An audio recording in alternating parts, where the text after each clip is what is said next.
मैं अपने माँ बाप की इकलौती बेटी थी। भगवान ने हमें सब कुछ दिया था। हमारा कपड़ों का बहुत बड़ा कारोबार था। हमारी कई फैक्ट्रियाँ चलती थी। मेरे पापा का कोई बेटा नहीं था, इसलिए मैं अपने पापा के साथ काम में खुद हाथ बटाने लगी।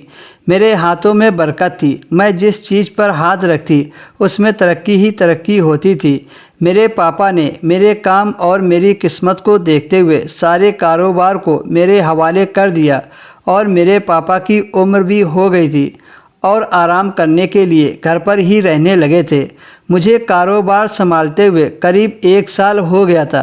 तभी मेरे माँ बाप की एक कार एक्सीडेंट में मौत हो गई थी। मेरे पापा ने जाते जाते मुझे इतना सब कुछ सिखा दिया था कि अब मैं अकेले ही पूरा कारोबार संभाल सकती थी।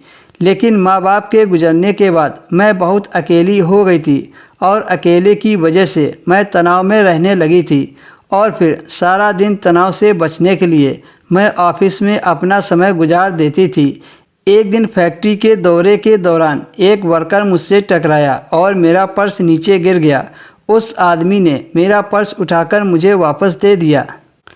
उस वक्त वह यह नहीं जानता था कि मैं इसी फैक्ट्री की मालकिन हूँ। मुझे यह आदमी पहली नज़र में ही पसंद आ गया था और फिर मैंने फैक्ट्री के मैनेजर से उस आदमी के बारे में पता लगाया तो पता चला वो पिछले 5 सालों से वो हमारी फैक्ट्री में इंचार्ज के तौर पर काम कर रहा है।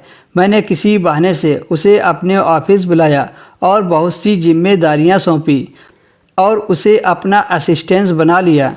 और वैसे भी मेरे ऊपर इतनी सारी जिम्मेदारियां थीं कि मुझे 2-3 असिस्टेंट्स की ज़रूरत पड़ती थी।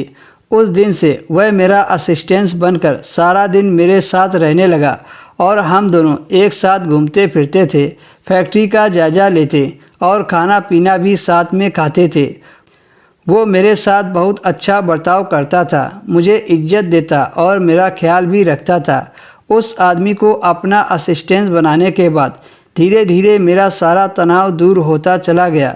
मैं उसके साथ खुशी खुशी रहने लगी। हम दोनों को साथ घूमते घूमते 4 महीने कब निकल गए पता ही नहीं चला। एक दिन मैं ऑफिस में बैठी थी तो वह आया और मुझे बाहों में भरकर चूम लिया। मेरे असिस्टेंट्स के इतना करते ही मुझे नशा सा आ गया। मैंने भी उसको मना नहीं किया और धीरे धीरे